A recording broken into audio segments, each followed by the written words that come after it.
The screen of my tablet glowed in the dim quiet of my living room, a cruel little rectangle of light that seemed to suck all the air out of the house, and the words I saw there, written by my own daughter-in-law, felt like a physical blow to my chest.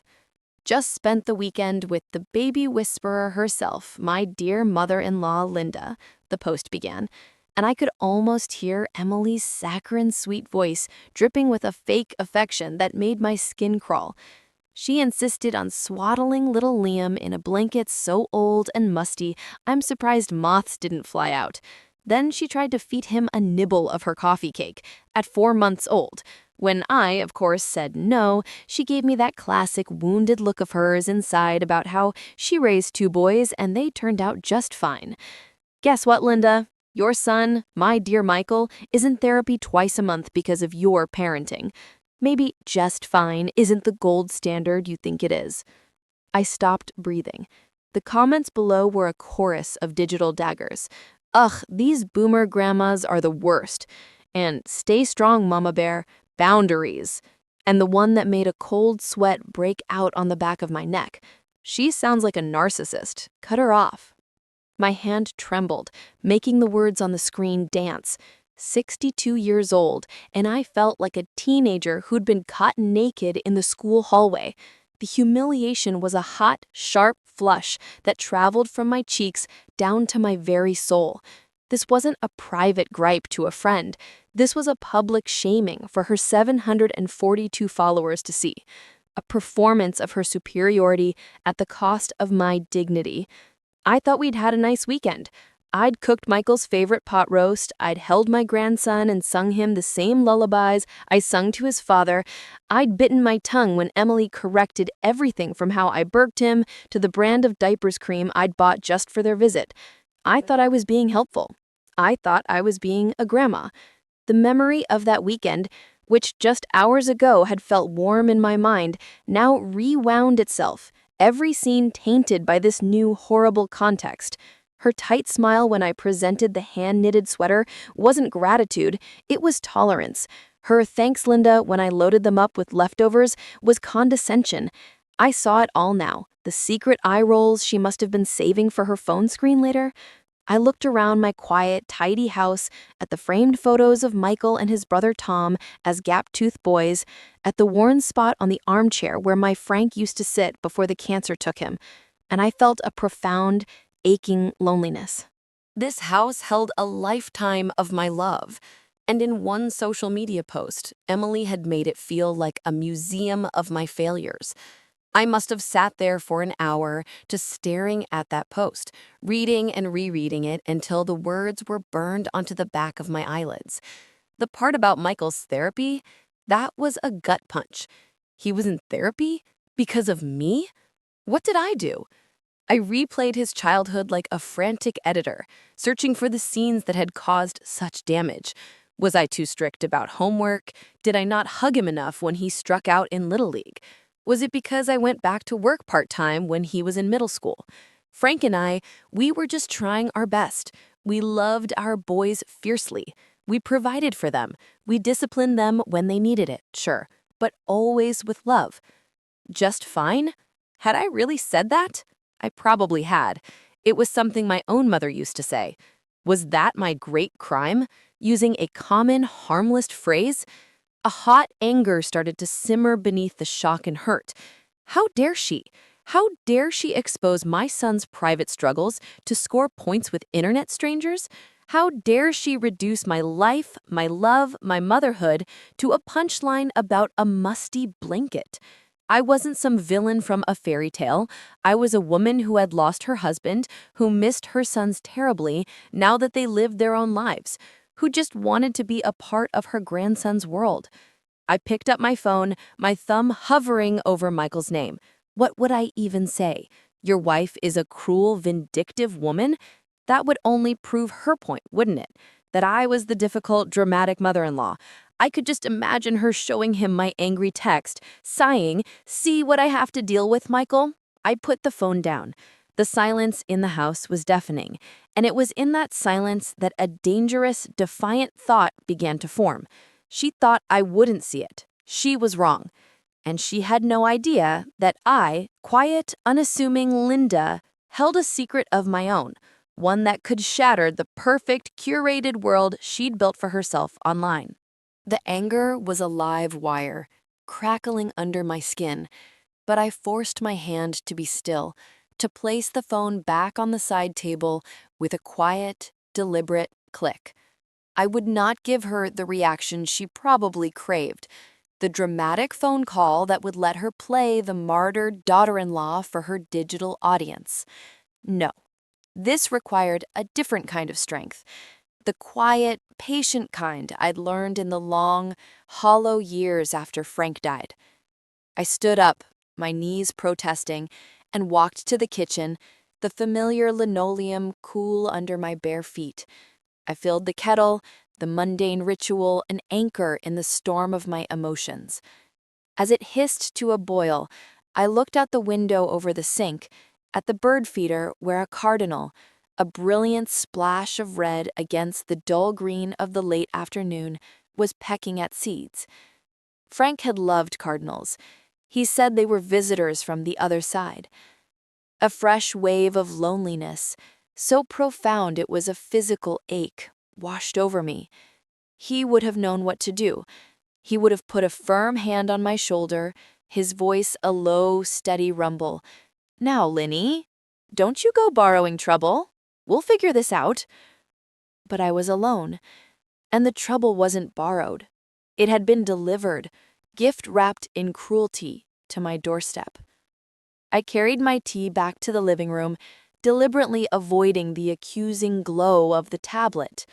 I picked up the framed photo of Michael's wedding day. He was so handsome in his tux, his smile wide and genuine, his arm wrapped tightly around Emily, who looked like a vision in her lace gown, beaming up at him. I remembered the feeling that day, a bittersweet cocktail of joy and loss. Frank should have been there, but I was so happy for Michael, so convinced he had found a strong, smart partner. Emily had been a force of nature from the start, ambitious, organized, with strong opinions. I'd admired it, truth be told. I saw it as a compliment to Michael's more easygoing nature. I never once thought those strong opinions would one day be turned against me, that my every well-intentioned gesture would be dissected and found wanting. I traced the glass over Michael's smiling face. Therapy. The word was a splinter in my heart. What did he say about me in those sessions? Did he sit in some leather chair and list all my failings? The thought was unbearable. I had always prided myself on being a good mother. It was the central, defining achievement of my life. And now, it was being publicly declared a fraud. The memory of the coffee cake came back, sharp and clear. It was my mother's recipe, the one with the sour cream streusel topping that Michael had always loved. I'd baked it fresh that morning, the house filling with the warm, cinnamony scent of love, of welcome. When I'd broken off a tiny, crumbly piece no bigger than my pinky nail and playfully moved it toward Liam's little rosebud mouth, it wasn't to poison him. It was a silly, grandmotherly impulse, a ritual of sharing something sweet, a connection. Emily's hand had shot out so fast, her fingers wrapping around my wrist with a firmness that was more than just caution. "Linda, no," she'd said, her voice a sharp blade. "His digestive system can't handle that. We're following the pediatrician's guidelines to the letter." I'd pulled my hand back, stung. "It's just a crumb, dear," I'd murmured, feeling my face grow warm. A little taste never hurt anyone. And that's when I'd said it, the phrase that now lived in infamy online. "Heck, I gave Michael nibbles of everything and he turned out just fine." I'd meant it as a lighthearted defense, a bridge between our generations. She had heard it as a declaration of war. I saw that now. In her eyes, I wasn't just offering a crumb of cake, I was challenging her authority, her motherhood, her entire modern, research-based approach to parenting. And she had been cataloging it all, storing every perceived slight as ammunition. The quiet of the house was suddenly suffocating. I couldn't just sit here, stewing in my own hurt. I needed to move, to do something with my hands. I went upstairs to the small room we still called the boys' room, though it had long since been converted into a generic guest room with a sewing corner. And the closet, on the top shelf, was a large cardboard box labeled Michael. My heart thudded heavily against my ribs. I pulled it down, the dust motes dancing in the slanted light from the window. Inside were the artifacts of his life: report cards, Little League trophies, a dried corsage from his senior prom, stacks of photo albums. I wasn't sure what I was looking for. Proof, maybe. Proof that I hadn't been a monster. Proof that the childhood I remembered, the one filled with birthday parties and skinned knees and bedtime stories, was the real one, not the version being pathologized online. I pulled out a thick, leather-bound album, its cover soft with age. I opened it to a random page. There was Michael, maybe 7 years old, sitting on this very floor, surrounded by a complex fortress of Lego bricks, his face a mask of intense concentration. I had taken that picture. I remembered the quiet pride I felt watching him build his intricate worlds. Where was the damage in that moment? Where was the trauma? I turned another page, a family vacation to the Grand Canyon. Michael and Tom, squinting in the sun, their arms around each other. Frank, tanned and smiling, his hand on my waist. We look happy. We were happy, weren't we? A doubt, insidious and cold, began to uncoil in my stomach. Was it all a facade? Was I blind to the undercurrents that were shaping my son into a man who needed professional help to unpack his childhood? My finger traced the outline of Frank's smiling face in the photograph, the glossy paper offering no comfort, no answers. The doubt was a weed, its roots digging deep, threatening to choke out a lifetime of cherished memories. Was this how it started? A slow, creeping revision of the past until you couldn't trust your own heart? I slammed the album shut, the dust puffing up like a ghost. No, I would not let her do this. I would not let her poison my own history. I shoved the box back into the closet with a force that surprised me, the sound echoing in the quiet room. I needed air. I needed to get out of this house, this museum of my alleged failures. I drove without a destination, the familiar streets of my town passing in a blur of autumnal colors. I ended up at Miller's Point, the overlook where Frank had proposed to me a lifetime ago. The valley was spread out below, a tapestry of red and gold, beautiful and indifferent. I leaned against the cool metal of the guardrail, the wind whipping my hair, and I let the tears come finally, hot and silent. They weren't just tears of hurt anymore. They were tears of a furious, righteous anger. That post wasn't just an attack on me. It was a betrayal of Michael, of our whole family. She had weaponized his pain, his private struggles, for a handful of likes and supportive comments. What kind of partner does that? What kind of a person uses their spouse's vulnerability as a cudgel against his mother?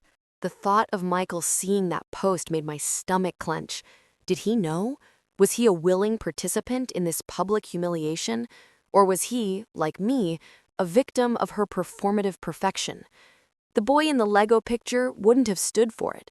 The young man who cried on my shoulder when his first serious girlfriend broke up with him would have been mortified.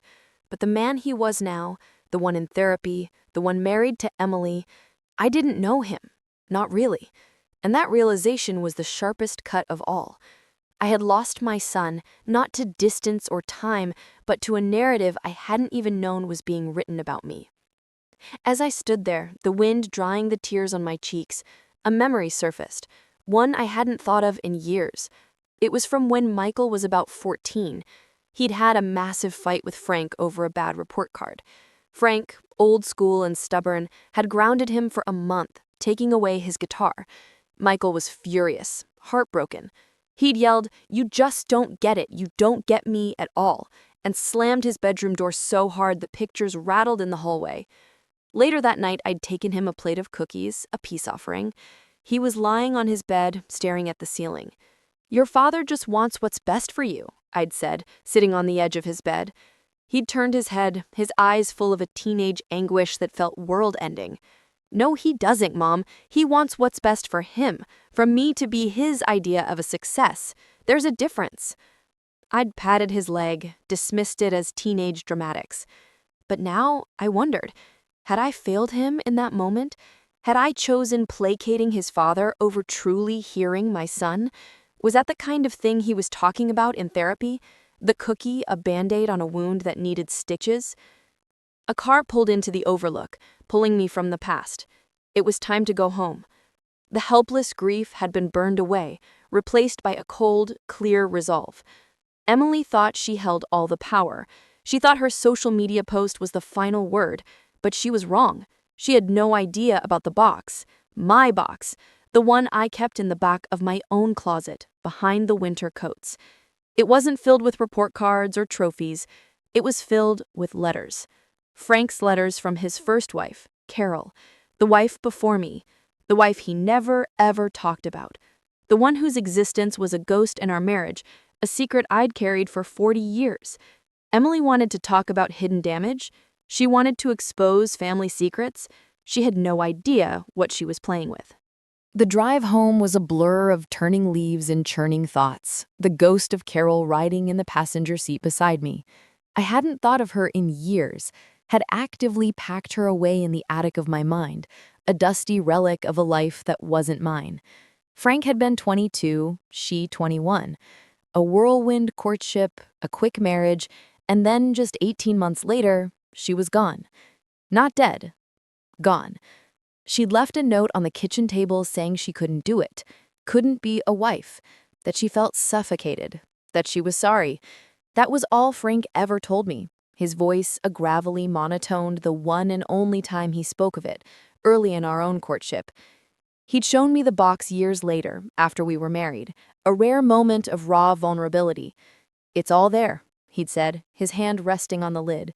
"The whole sad story.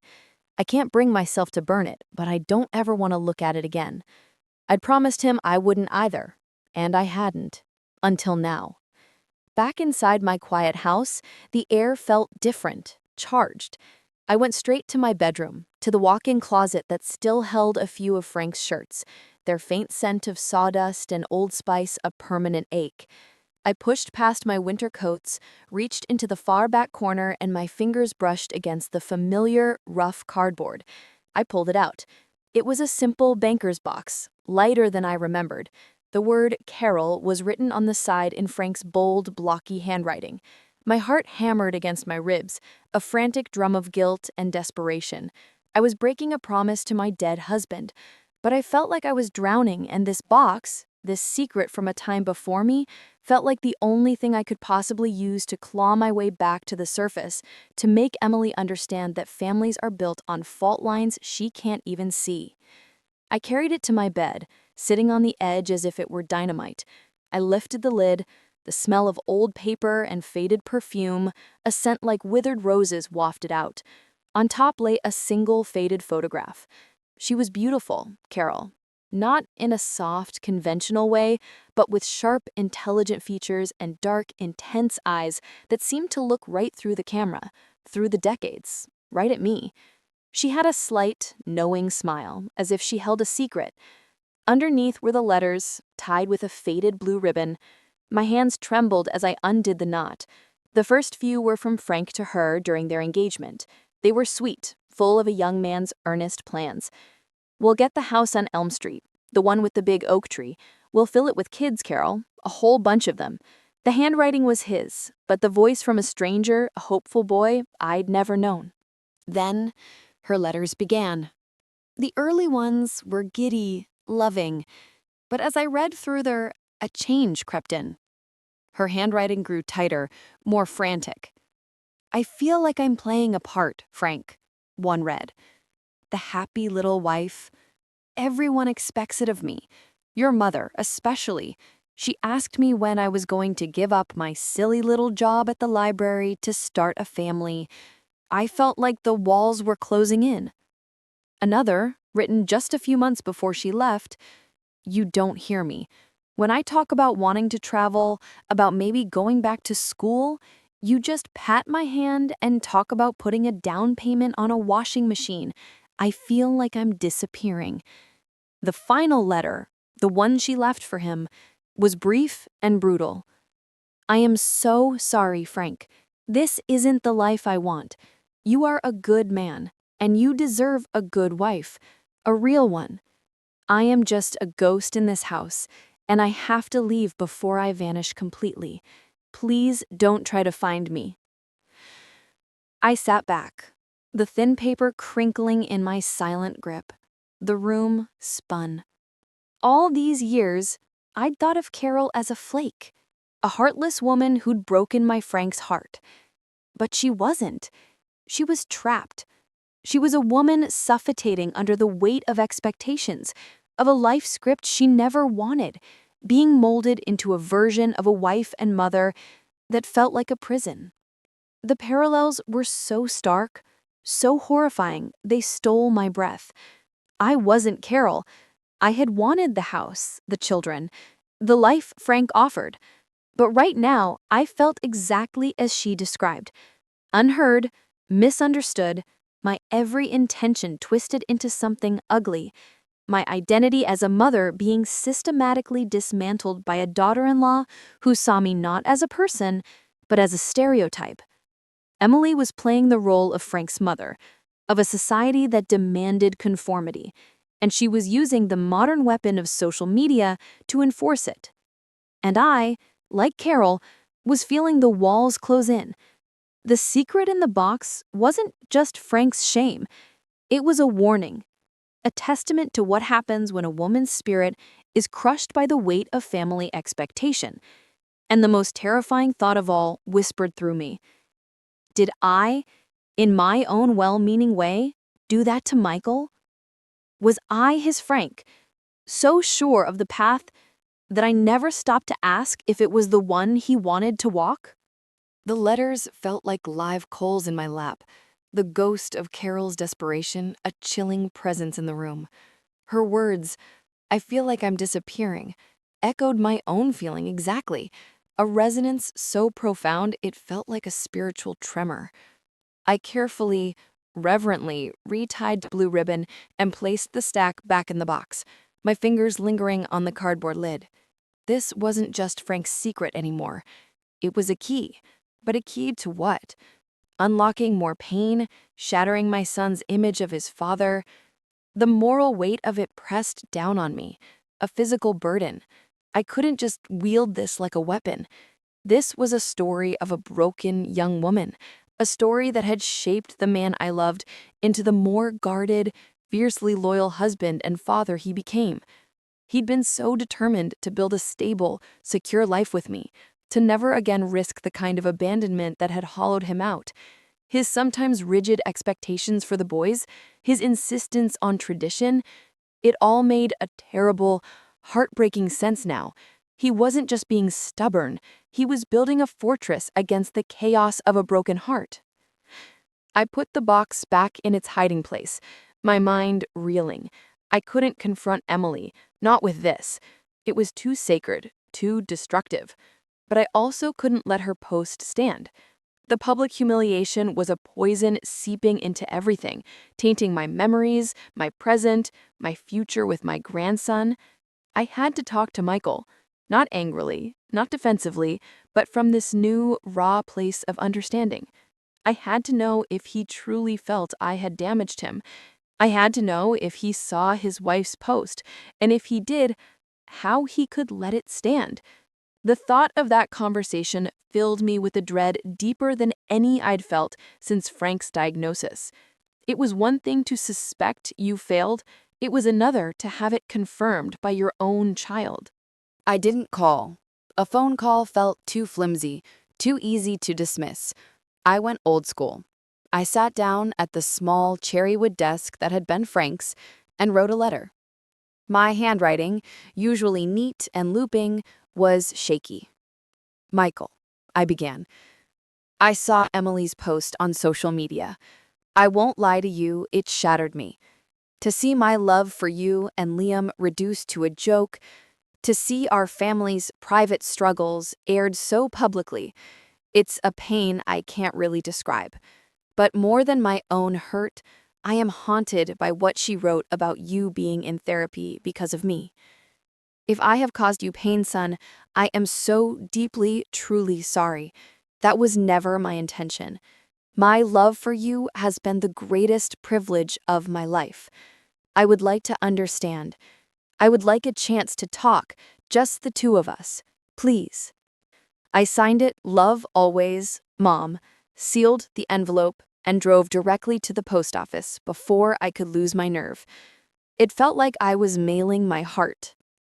The next 2 days were an agony of waiting. Every time the phone rang, my pulse skyrocketed. I jumped at the sound of a car door shutting outside. I cleaned the house from top to bottom, the mindless scrubbing a poor substitute for peace.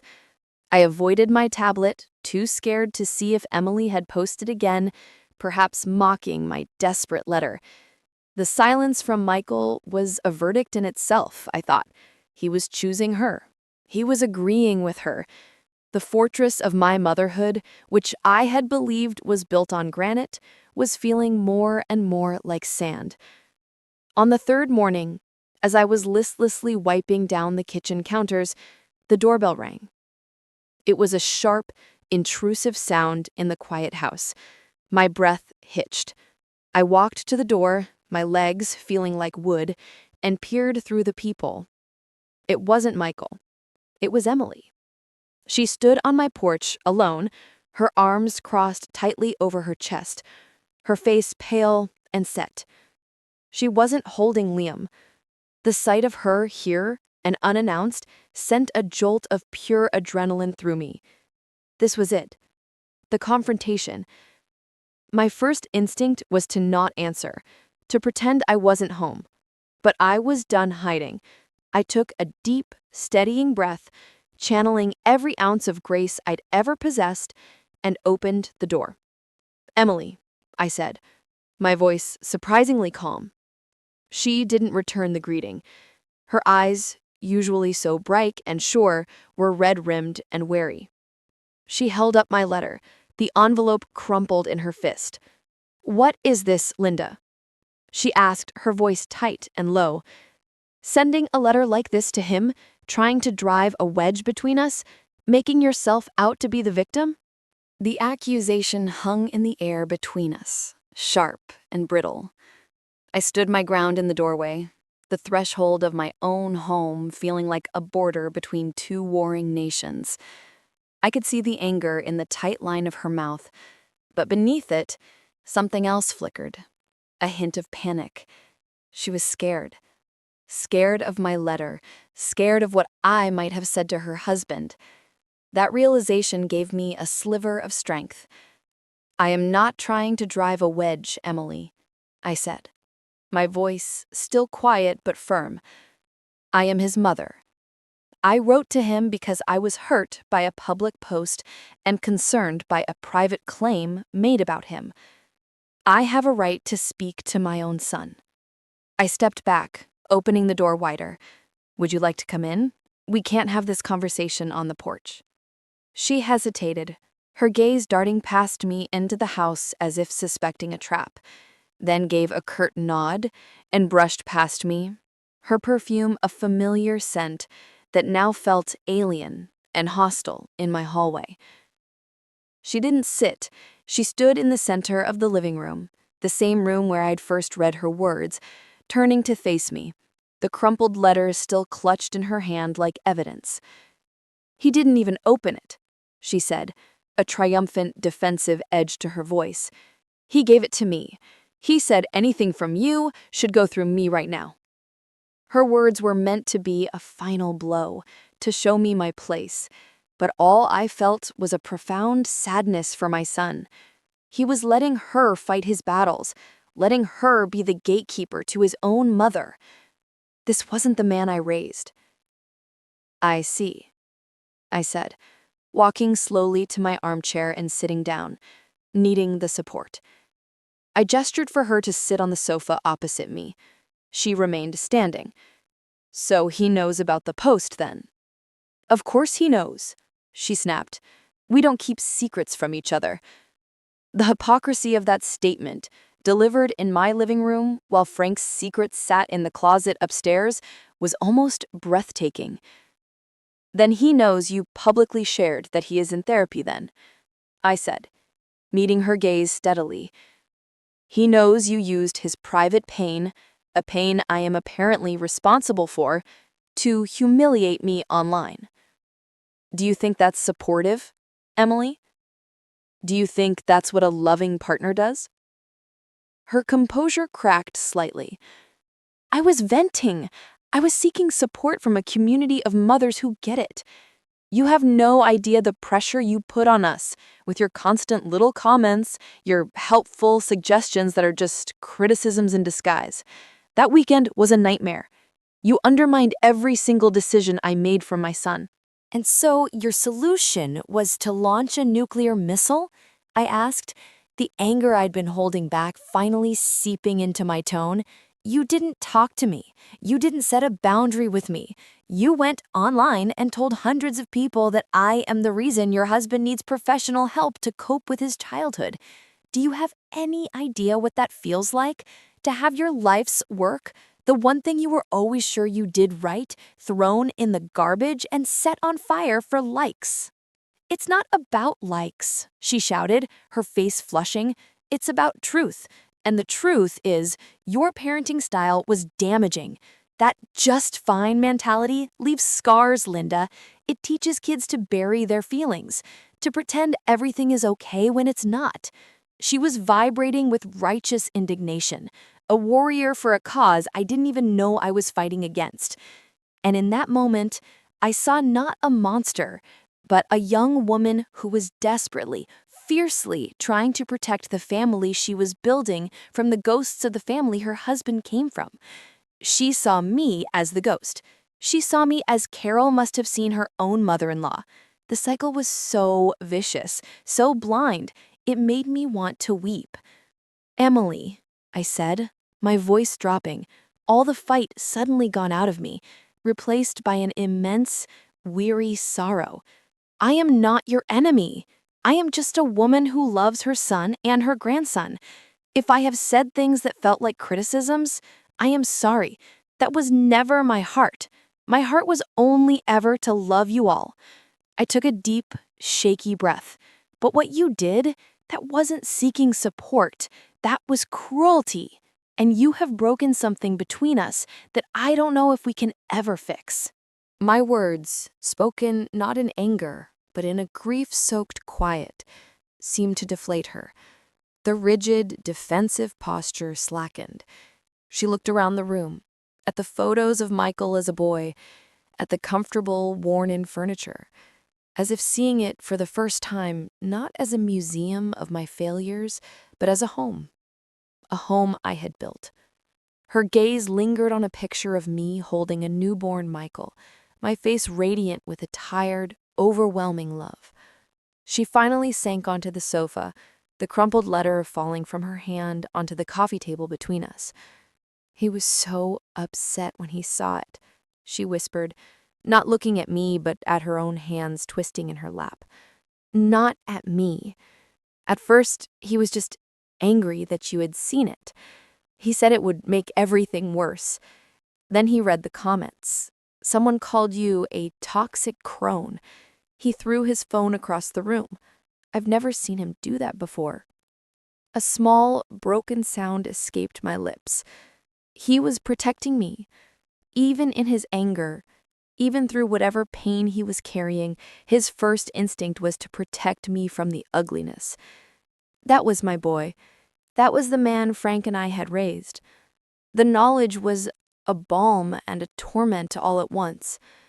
He didn't talk to me for the rest of the night, she continued, her voice hollow. He just shut down, the way he does. The way he told me he learned to do when things got too hard at home. She finally looked up at me, and her eyes were swimming with tears she was fiercely fighting back. That's what therapy is for, Linda. It's not a list of your crimes. It's him trying to learn how to feel things again, how to stop disappearing when there's conflict.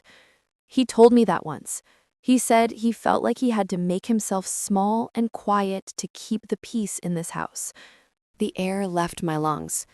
Make himself small and quiet. Disappear. Carol's words, my own feeling, and now my son's.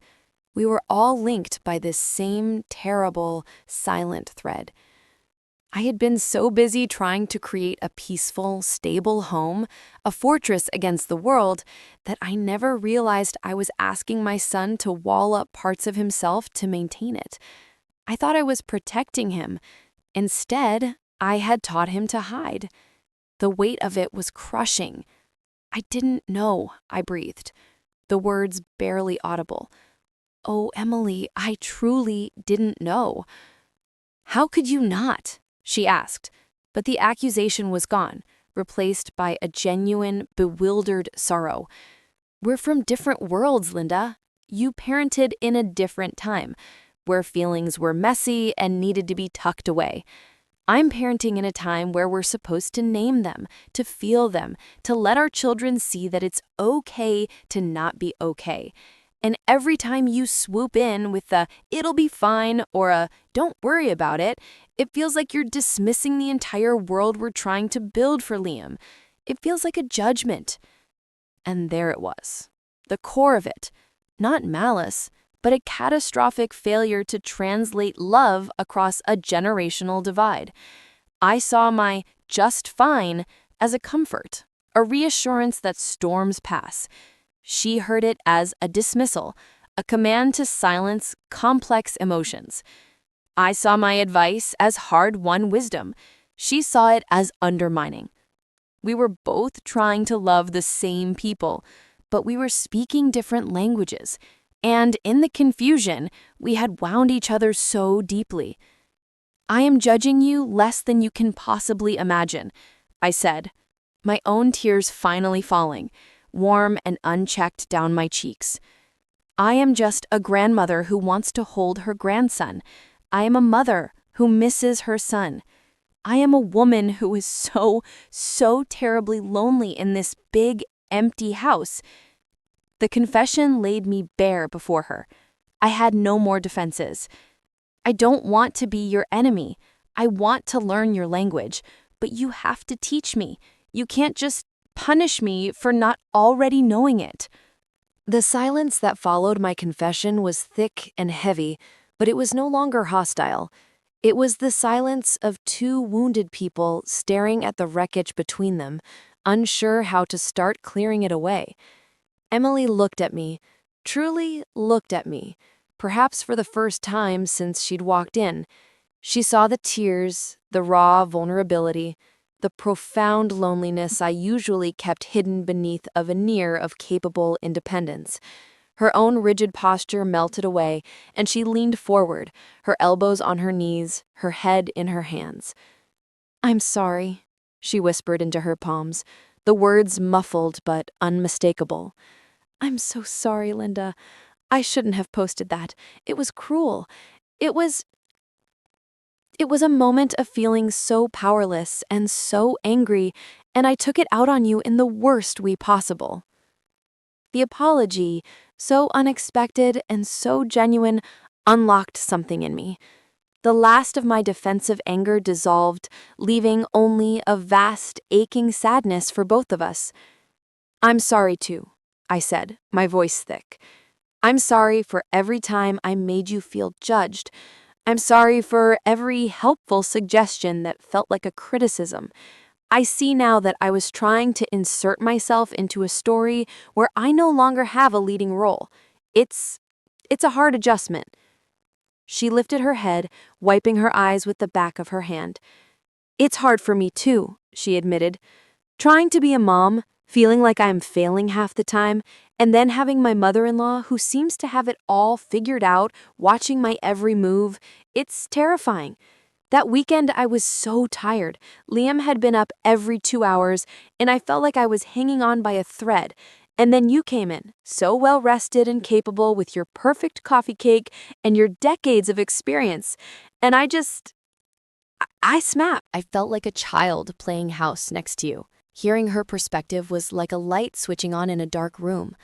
I had been so focused on my own feelings of being pushed away that I never stopped to consider that my very presence, my very competence, could be a source of intimidation. I saw my actions as love. She saw them as a benchmark she could never meet. Oh, Emily, I sighed, a fresh wave of understanding washing over me. I wasn't well rested. I was up at 5 a.m. baking that cake because I was a nervous wreck. I wanted everything to be perfect for you. I wanted you to see my home as a place of rest, not a place of judgment. I suppose I was trying too hard. A small, shaky smile touched her lips. The coffee cake was amazing. I had 3 pieces after you went to bed. We looked at each other then, two exhausted women from different generations, bound by love for the same man and the same little boy.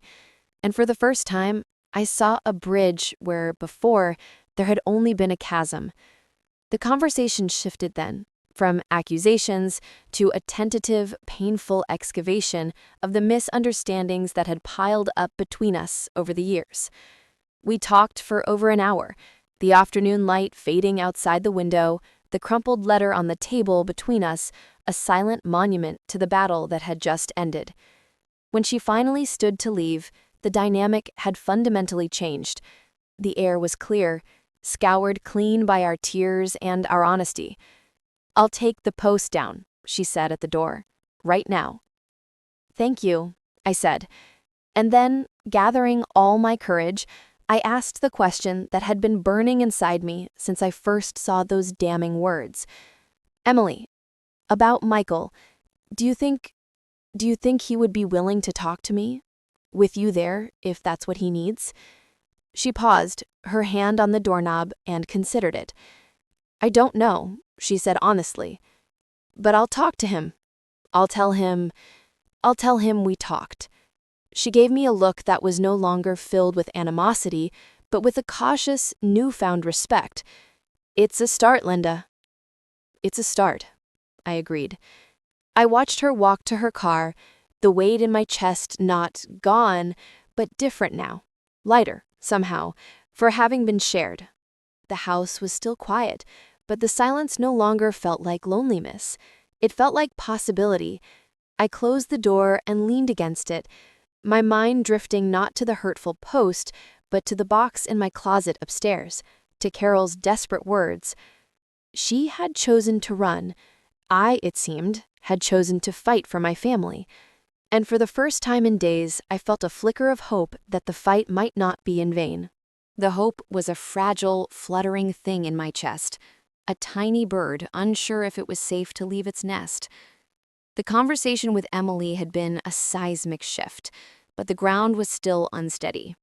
The fate of my relationship with my son now rested in her hands, in the conversation she would have with him. The uncertainty was its own special kind of torture. I busied myself with the mindless task of making dinner, the rhythmic chop of vegetables, a feeble attempt to quiet the anxious buzz in my mind. Every time my phone chimed, my heart leaped into my throat, only to sink back down when it was a newsletter or a text from a friend. The silence from Michael was deafening. Had Emily talked to him yet? Was he angrier than she'd anticipated? Was he refusing to even consider seeing me? 2 days passed in this suspended state. I avoided the closet where Carol's box was hidden, feeling like its secret was too volatile, too sacred to touch until I knew where I stood with my own son. On the 3rd morning, as I was watering the ficus tree in the living room that Frank had always insisted was impossible to kill, my phone buzzed on the end table. It wasn't a text, it was a call. Michael's name flashed on the screen. My hand jerked, splashing water across the floor. I fumbled for the phone, my heart hammering a frantic rhythm against my ribs. I took a deep, shuddering breath and swiped to answer. "Michael?" I said, my voice trembling. There was a pause on the other end, a silence filled with a universe of unspoken words. "Mom?" His voice was low, heavy, stripped of its usual easy warmth. Just that one word, and I could feel the distance between us, a vast and chilly expanse. Emily talked to me. I sank onto the arm of the sofa, my legs suddenly unable to hold me. I see, I whispered, bracing for the blow. Another pause. I could hear him breathing, could almost feel him choosing his words with the careful deliberation I knew he used when he was trying to control his emotions. She told me about your conversation. She said it was due, that you both said some things that needed to be said. Relief, so potent it felt like vertigo, washed over me. We did, I managed to say. Oh, Michael, I am so— Don't, Mom, he interrupted, his voice sharp, then softening. Just don't apologize yet. Not like that. Not over the phone. He took another deep breath. Can I come over tonight after work? The question was so simple, yet it felt like a lifeline being thrown across that icy expanse. Yes, I said immediately, tears springing to my eyes again. Of course, yes. Anytime. I'll be here. Okay, he said. The word clipped. I'll see you then. And he hung up. The call lasted less than a minute, but it left me emotionally gutted. He was coming. He was willing to talk, but the tone of his voice, the careful distance in it, told me this wasn't going to be a happy reunion. This was going to be work. Hard, painful work. The rest of the day was a blur of nervous energy. I cleaned the house again, baked another coffee cake, and then, in a fit of anxiety, threw half of it in the trash, worried that it would look like I was trying too hard, that I wasn't taking his pain seriously. I changed my outfit 3 times, finally settling on a simple sweater and slacks, wanting to look like myself, the mom he knew, not someone performing. At exactly 6:30, his car pulled into the driveway. I watched from the window as he got out, his shoulders slumped, his face etched with a tiredness that went beyond a long day at the office. He looked like the 14-year-old boy who just had that fight with his father, burdened and lost. I met him at the door, my hands clasped tightly in front of me to keep them from shaking. He didn't smile. He just gave me a slow, weary nod. Hey, Mom. Hi, honey. Come on in. He stepped inside, his presence immediately filling the space, but the energy was all wrong. It was strained, tense. He didn't take off his jacket. He stood in the living room, his hands shoved in his pockets, looking everywhere but at me. The coffee cake sat untouched on the kitchen counter. The silence stretched, taut and uncomfortable. Finally, he turned to me, his gaze finally meeting mine, and the pain I saw in his eyes stole my breath. Why didn't you ever ask? He asked, his voice quiet but razor sharp. Why didn't you ever ask me if I was okay? The question, so simple and so devastating, hung in the air between us, the foundation of my entire motherhood cracking beneath its weight. Why didn't you ever ask? He wasn't yelling. His voice was flat, hollowed out by a hurt that had been festering for decades. I stood there, paralyzed, my mind frantically scrambling through a lifetime of memories, of skinned knees and science projects, of proud graduations and quiet dinners, searching for an answer that wouldn't sound like the pathetic excuse it was. I had always been so busy doing, so sure I was meeting his needs by providing food, shelter, band-aids, and advice, that the most fundamental question of all had never once passed my lips. Michael, I stammered, my throat tight. I thought if you weren't okay, you would tell me. He let out a short, bitter laugh that held no humor. That's the whole point, Mom. I couldn't tell you. Don't you see? The message in this house, from Dad, from you, from everyone, was that we were fine. We were a fine family. We had a fine house. We took fine vacations. We were fine. He spat the word out like it was poison.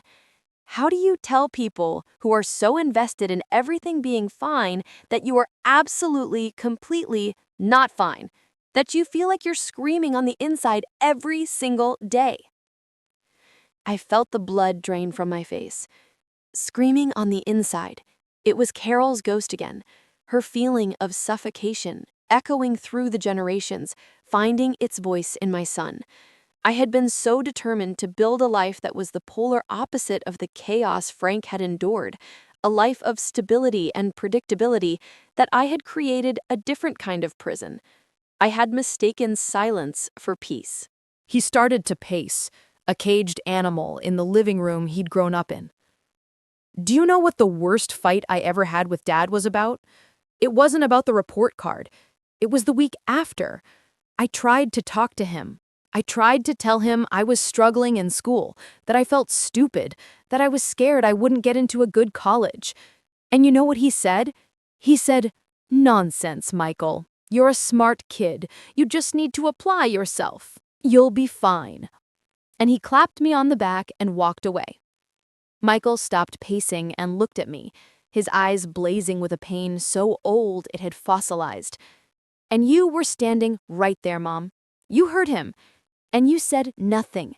You just gave me a little smile like, 'See, your dad believes in you.' But what I heard was, 'Your feelings are nonsense. Shut them down. Be fine.'" A sob broke from me, unbidden and ragged. I remembered that moment with a horrifying clarity. I had seen it as Frank being supportive, being a confident father. I had completely missed my son's desperate plea for someone to see his fear, to acknowledge that it was real. I had failed him, utterly and completely. "I didn't know," I wept, the words a useless, inadequate whisper. "I thought we were helping you." "You were helping me become him," Michael said, his voice rising for the first time, raw with a lifetime of suppressed emotion. "You were helping me learn how to shove everything down, how to put on the fine face and go to work and pay the bills and be a functional adult. But no one ever taught me how to actually feel any of it. When things get hard with Emily, my first instinct is to shut down, to disappear, because that's what this house taught me. And it's killing my marriage. It's why I'm in therapy, to learn how to unlearn all the things you and Dad taught me about being a man, about being a person." The truth, laid out in such stark, unflinching terms, was a wrecking ball. It wasn't about a musty blanket or a crumb of coffee cake. It was about a lifetime of silent lessons in emotional suppression. It was about a legacy of stoicism that had been passed down from a heartbroken young man to his son, with me as a willing, oblivious accomplice. I covered my face with my hands, the weight of my ignorance crushing me. I had been so proud of this home, of this family, and all along I had been a warden in a prison I didn't even know I was building. The greatest tragedy wasn't that I had been a bad mother, but that I had been a good one, by the standards I understood, and it had caused so much harm. I lowered my hands from my face, the tears streaming down my cheeks unchecked. There was no point in hiding them now. The facade of the capable, unflappable mother was in ruins, and all that was left was the raw, flawed woman beneath. "You're right," I said, my voice trembling but clear. There were no excuses left. "You are absolutely right, Michael. I didn't see it. I was so focused on creating a happy home, on supporting your father, on making sure you had everything you needed, that I never stopped to see what you truly needed. I failed you, and I am so, so sorry." The apology felt different this time. It wasn't defensive. It was a full, unconditional surrender to the truth he had just spoken. He stared at me, the anger in his eyes slowly receding, replaced by a profound and weary sadness. My admission seemed to have taken the wind out of his sails. He sank onto the sofa, the fight gone out of him, and buried his face in his hands, his shoulders shaking with silent, ragged sobs. The sight of my son, my strong, successful son, breaking down in my living room was the most painful thing I had ever witnessed. It was the physical manifestation of all the pain I had been blind to for years. I didn't go to him. I didn't try to hug him or shush him. I remembered what Emily had said about him learning to feel things again. So I just sat down in my armchair opposite him and I let him cry. I bore witness to his grief, to the release of a lifetime of fine. I cried with him, the two of us grieving the misunderstandings and the silent hurts that had piled up like walls between us. The only sound in the room was our shared sorrow. After a long while, his sobs subsided into hiccuping breaths. He wiped his face with his sleeves, looking exhausted and young. "I'm sorry about the post, Mom," he mumbled, not looking at me. I told Emily it was a terrible thing to do. I was so mad at her for that. "This isn't about the post anymore, Michael," I said softly. "The post was just the symptom. This," I gestured between us, "this is the illness. And I am so grateful, more than you can know, that you are brave enough to be here telling me this. It's the hardest thing in the world." I took a deep breath. "I want to learn. I want to understand. Will you tell me what it was like for you growing up here?" He looked up at me then, his eyes red-rimmed and searching my face for any hint of dismissal. Seeing none, he began to talk.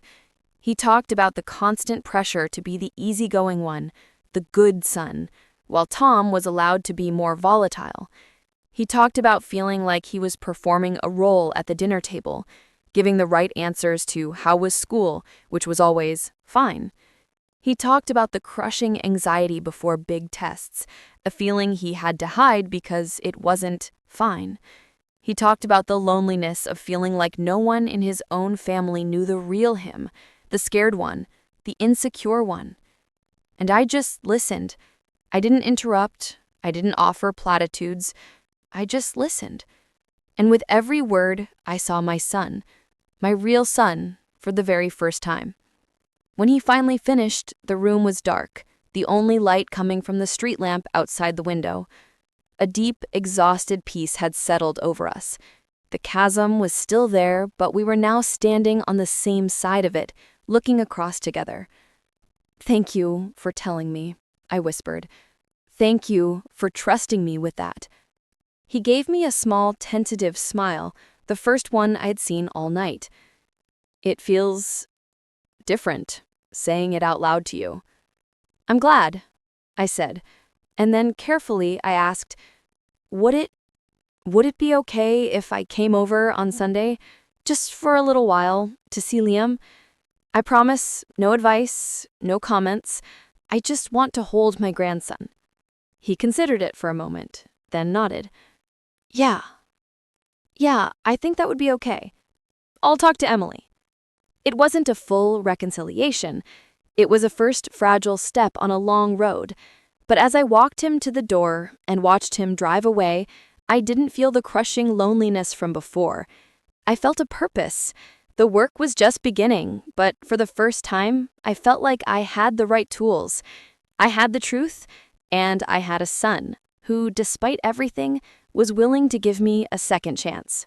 The week between Michael's visit and that promised Sunday stretched before me, not as a void of anxious waiting, but as a period of quiet, determined preparation. I didn't clean the house frantically or bake anything. Instead, I sat with the hard, painful truths he had shared. I walked through the rooms of my home, seeing them through his eyes, not as a place of warmth and safety, but as a stage where he felt he had to perform. I thought about Frank, about the ghost of Carol that had shaped him into a man who valued stability above all else, even above emotional honesty. The chain of pain was so clear to me now, a legacy passed down from a scared young woman to a heartbroken man, to a boy who learned to hide his heart. I was a link in that chain, but I was determined, with every fiber of my being, to be the one who broke it. When Sunday morning arrived, I dressed with a conscious simplicity, choosing comfort over any impression. I drove to their house, my hands steady on the wheel, my heart a mixture of trepidation and a fragile, burgeoning hope. I parked at the curb, taking a deep breath before I walked to the door. This time, I didn't let myself in with the key they'd given me. I rang the doorbell. It was a small gesture, but it felt monumental. A physical acknowledgement that this was their home, their domain, and I was a guest who needed to be invited in. Emily opened the door. She looked tired, but her smile was genuine, if a little cautious. "Linda, hi. Come in." She stepped aside, and I entered the familiar space, which now felt charged with a new significance. The house was messier than I was used to, with a playmat on the floor, scattered toys, and a pile of laundry folded on the sofa. A year ago, I would have felt a compulsive need to comment, to start tidying. Today, I saw it not as disorder, but as life. The beautiful, messy, real life of a young family. Michael was in the kitchen, making coffee. He looked up as I came in. "Hey, Mom." His voice was neutral, but not cold. It was a space holder, and I was grateful for it. "Hi, honey," I said, my voice soft. Then I saw him. Liam was in his bouncy chair near the window, kicking his little feet and gnawing on a silicone giraffe. My breath caught. He was so big already. I walked over slowly, my eyes filling with tears, but this time they were tears of pure, uncomplicated joy. I knelt down in front of him, not touching, just watching. "Hello, sweet boy," I whispered. He looked at me, his big blue eyes curious and alert. He gave a gummy smile around the giraffe, and a bubble of drool dripped down his chin. It was the most beautiful thing I had ever seen. "Would you like to hold him?" Emily asked from behind me. I looked back at her, then at Michael, who gave a small, almost imperceptible nod. "I would love that," I said, my voice thick with emotion. Emily unbuckled him and gently placed him in my arms. I settled into the rocking chair, the weight of him against my chest a profound and healing balm. He smelled of baby shampoo and milk. I didn't rock frantically or jiggle him. I just held him, my cheek resting against the soft down of his hair, feeling the steady, trusting rhythm of his breathing.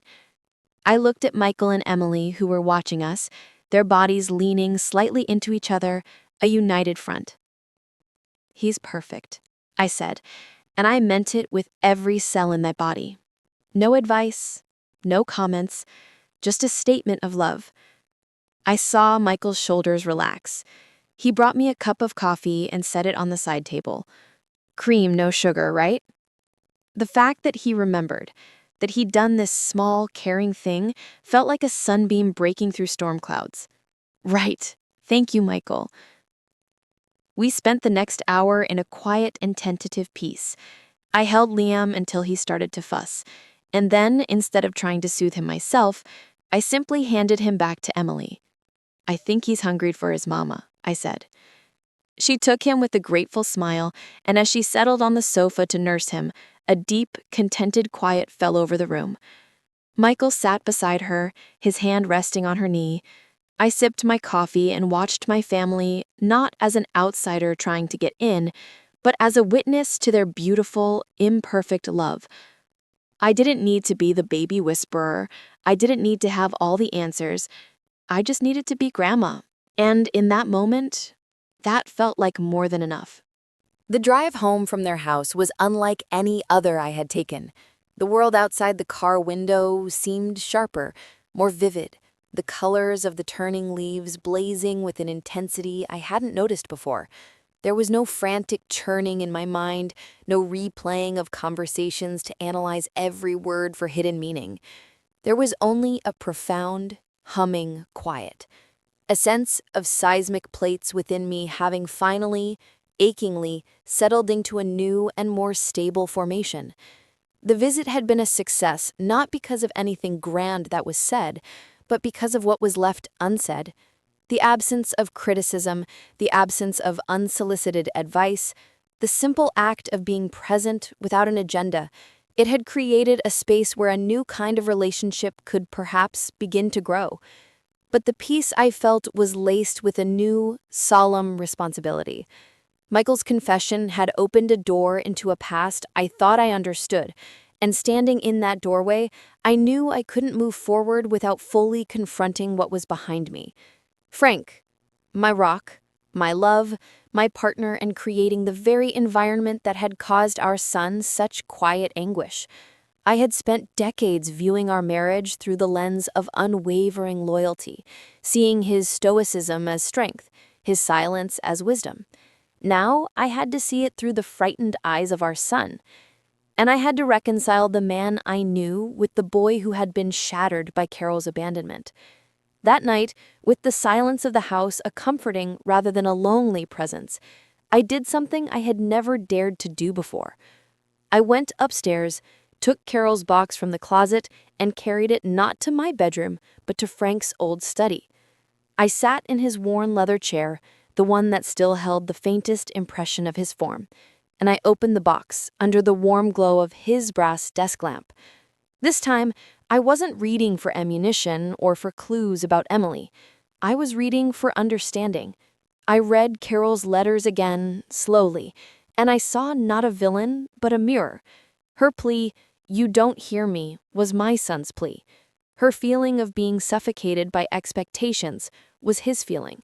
Frank, in his desperate attempt to build a fortress against the pain of his first wife's departure, had unknowingly recreated the very conditions that had driven her away, this time for his son. He wasn't a malicious man, he was a terrified one, building walls so high he couldn't see the people trapped inside them with him. And I was the loyal lieutenant, patrolling the battlements, ensuring no one made a sound that might attract the attention of the old pain. I had enabled it all. The realization was a cold, clear river running through me, washing away the last vestiges of my defensiveness. This wasn't about assigning blame anymore. It was about understanding the intricate, heartbreaking architecture of a family's pain. An architecture built by people who were all, in their own way, just trying to love and survive. I carefully placed the letters back in the box, my heart aching for Frank, for the young man he had been, for the burdens he carried that I had been too naive to fully see.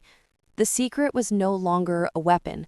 It was a relic, a piece of our family's history that helped explain the fractures in our foundation. I knew then, with a certainty that settled deep in my bones, that I would never speak of it to Michael.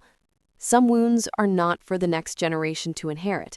Some ghosts are meant to be laid to rest by the ones who lived with them. A few days later, my phone buzzed. It was a text from Emily. It wasn't a lengthy message, but it contained a photograph that made my breath catch. It was a picture of Liam, his face smeared with something orange, sitting in his high chair. He was laughing a pure, joyful belly laugh. The caption underneath read, "First taste of sweet potato. I think he's a fan. Hope you're having a good day, Linda." I stared at the photo, at the messy, beautiful reality of it. She had shared a moment with me. Not a perfect, curated moment, but a real one. And she had called me Linda. Not Mom, not anything more familiar, but my name. And it felt right. It felt respectful. It felt like a new beginning on new terms. I typed back, my fingers clumsy with emotion. "What a happy boy. Thank you for sharing this with me, Emily." I didn't add a smiley face or an exclamation point. I kept it simple, honest, and true. And for the first time in a very long time, I felt a sense of peace that was not dependent on someone else's approval, but was born from my own hard-won understanding. The text from Emily became a tiny, sturdy bridge between our two separate worlds, and I was careful to treat it with the reverence it deserved. I didn't flood her phone with replies or advice. I simply received the gift of the picture and responded with genuine, uncomplicated warmth. A week later, she texted again, a question this time. "The pediatrician said we can start introducing small sips of water with a sippy cup, Any brand you recommend? The question was a seismic shift. She was asking for my opinion, not as an absolute authority, but as a resource. It was an invitation, and my heart soared. I spent an hour researching the top-rated, pediatrician-approved sippy cups online, not just relying on what I'd used 30 years ago, and sent her a link to 3 different options with a brief note on the pros and cons of each. Ultimately, it's whatever Liam seems to like best, I added. She wrote back a simple, "This is so helpful, thank you." It was a dance, this new relationship, and I was learning to follow her lead, to step softly and without presumption. This new, tentative rhythm continued for a month. A picture of Liam trying to crawl, a question about the best way to get pureed peas out of a onesie. Each interaction was a brick laid on the path toward a new normal. Michael called every Sunday evening just to check in. The conversations were still a little careful, a little guarded, but the cold distance was gone. He talked about work, about the mind-numbing exhaustion of parenting an infant, and I listened, truly listened, without offering solutions. I just affirmed his feelings. That sounds incredibly tough, honey. One Sunday, he mentioned, almost offhandedly, that his therapist had suggested he might have inherited a tendency toward anxiety. She said it can be genetic or it can be a learned coping mechanism from growing up in a high-stress environment. He said it without accusation, as a simple statement of fact. My breath hitched, but I kept my voice even. "That makes a lot of sense," I said. "It's brave of you to be facing it head-on." There was a pause on the other end of the line, and then he said, "Thanks, Mom." 2 words that felt like an absolution. The seasons turned, the last of the autumn leaves giving way to the stark, beautiful branches of early winter. I was putting up the Christmas decorations, a task that usually filled me with a bittersweet melancholy since Frank's passing, when the doorbell rang. It was a Saturday afternoon. I wasn't expecting anyone. I opened the door to find Michael, Emily, and Liam, who was bundled up in a bright blue snowsuit, nestled in a carrier on Michael's chest. They stood on my porch, their cheeks pink from the cold, their breath making little clouds in the air. Emily was holding a small, festively wrapped package. "We were at the tree farm down the road," Michael said, a tentative smile playing on his lips. "And we thought maybe you'd like to help us decorate our tree tonight, if you're not busy." I looked at them, this beautiful, whole family, standing on my doorstep, inviting me in, not out of obligation, but because they wanted me there. The magnitude of the gesture stole my voice. I could only nod, my eyes welling up. I reached out, not to take the package, but to place my hand on Liam's bundled back, feeling the solid, living warmth of him through the thick fabric. "There's no place I'd rather be," I finally managed to whisper. Later that evening, their living room smelled of pine and hot cocoa. Christmas music played softly in the background. Liam sat on a blanket, enthralled by the colorful, shiny ornaments. Gumming a large, soft felt reindeer, I sat on the floor beside him, handing Emily ornaments from a box while Michael strung the lights. There was laughter, easy, unforced laughter. At one point, Emily handed me a delicate, hand-blown glass angel. "This was my grandmother's," she said. "Would you like to put it on the tree?" I took it, the glass cool and smooth in my hand, understanding the significance of the offering. I found a prominent spot on a sturdy branch and hung it with care. As I stepped back, my shoulder brushed against Michael's. He didn't move away. He put his arm around me, pulling me into a side hug, and kissed the top of my head. "Looks good, Mom," he said softly. In that moment, surrounded by the twinkling lights and the people I loved most in the world, I understood. The journey wasn't over. There would be more misunderstandings, more growing pains. The scars of the past would always be there. But as I looked at my grandson, who would never have to learn to make himself small and quiet, I knew it had all been worth it. The humiliation, the heartbreak, the painful excavation of the past, it had all led here, to this new, more honest love, a love that was not based on perfection, but on the beautiful, resilient, and imperfect truth of who we really were.